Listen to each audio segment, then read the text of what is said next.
Good morning. This is an essay I wrote entitled Saving Their Lives with a Story, Combating Antisemitism with the Power of Narrative.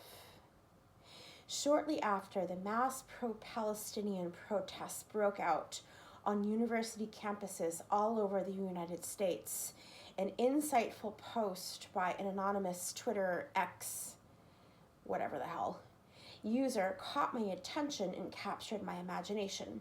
The user commented, "These students never had bedtime stories read to them as children." The line struck me as one of the saddest lines I had ever read. Those student protesters are some of the most privileged individuals in history and among the most intellectually gifted. And yet they fell prey to the Hamas propaganda sold to them by the Iranian Ayatollah who praised them. What possible difference could it have made to those students if they had been read to as children? The opening poem of Ceremony by Leslie Marmon Silko, Lakota First Nations author, is spoken in the voice of an old Lakota wise man who sang of the salvific power of story to save the spirit of a people.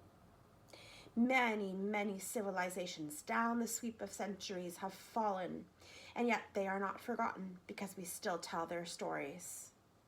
And this is what Tim O'Brien was writing of in the closing paragraph of his great Vietnam novel, the line that never fails to bring me to tears. "And I'm just Tim, trying to save Timmy's life with a story." When I was about 5, I was obsessed with the soundtrack of Fiddler on the Roof, and I mean obsessed. My grandmother had a cassette tape player in her car. You remember those? And I made her play that cassette every time I rode with her. I memorized every song, every line of dialogue, every tradition that was so unlike my own family traditions. I became enchanted with the culture of the Jewish people at a very young age. And I felt the terrible grief and sorrow when those people whom I had come to know and love were driven from their homes. As much as I was able, I took into my heart the pain of the Jewish diaspora. When I was 12, I found They Look for a City on a bookshelf at a friend's home and read that gripping account of Jewish people in Eastern Europe in the dark days just before the Holocaust. I also read The Hiding Place by Corrie ten Boom and the triumph of faith and hope over the unimaginable suffering left an indelible mark on my soul. I felt the suffering of the Jewish people chronicled in those pages as though it were my own pain. At 12, I knew I was a writer. In seeking guidance for my writing life, I came across Writing Down the Bones by Natalie Goldberg. Not only did I read advice about writing that I have carried with me for a lifetime, I met in those pages a Jewish, Buddhist, bisexual New York woman who had learned not to turn her back on the pain of her own people, not just the Holocaust, but 2,000 years of exile. I was 11 when Star Trek Deep Space Nine originally aired. I immediately fell in love with the character of Kira Nerys, a strong and beautiful woman who was seeking to reconcile her terrible past with her deeply held spiritual beliefs. I did not know until years later that Kira's people, the Bajorans, were based on Jewish culture.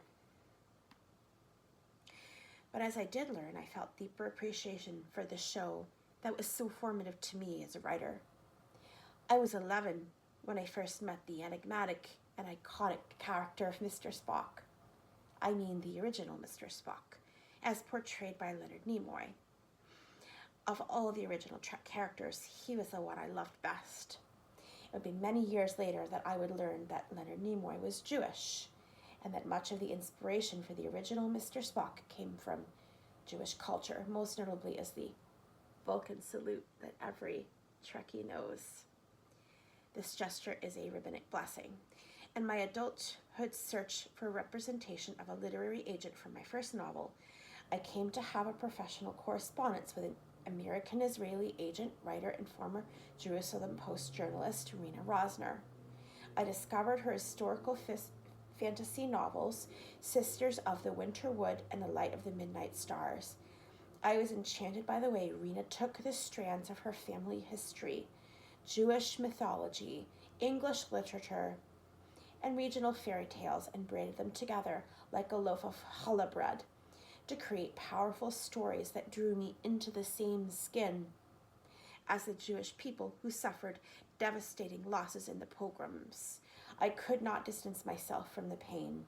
The characters were people I had come to know and love through Rena's novels, and I came to care very deeply about Rena herself through correspondence immediately following October 7th. But where I have been steeped from a very young age in the stories of the Jewish people in the King James Version of the Bible, in the books I read, and the shows I watched, it would seem that the college campus protesters were completely blank slates that Iranian proxies could write the most vile anti-Semitic slogans upon.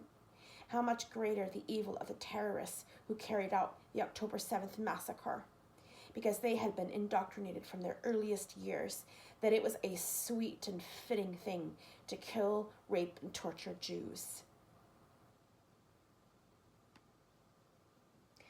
Anti-Semitism is the oldest hatred in the world. For anyone familiar with the Bible, I would suggest reading the 83rd Psalm, a psalm of Asaph penned centuries before Christ, and see if you can differentiate the language from the Hamas Charter. I would also suggest reading the book of Esther and contemplating the fate of wicked Haman. The hatred of anti-Semitism is ineradicable, but it can be fought against, and it certainly must be, because a world without any Jews in it is quite simply not a world anyone would want to live in. But we do have a powerful weapon in this fight, and that weapon is story. Anti-Semites indoctrinate their children to hate the Jewish people through blood libels and falsehoods and slanderous stories. But we can counter those lies with the truth. We can save those Jewish lives with a story.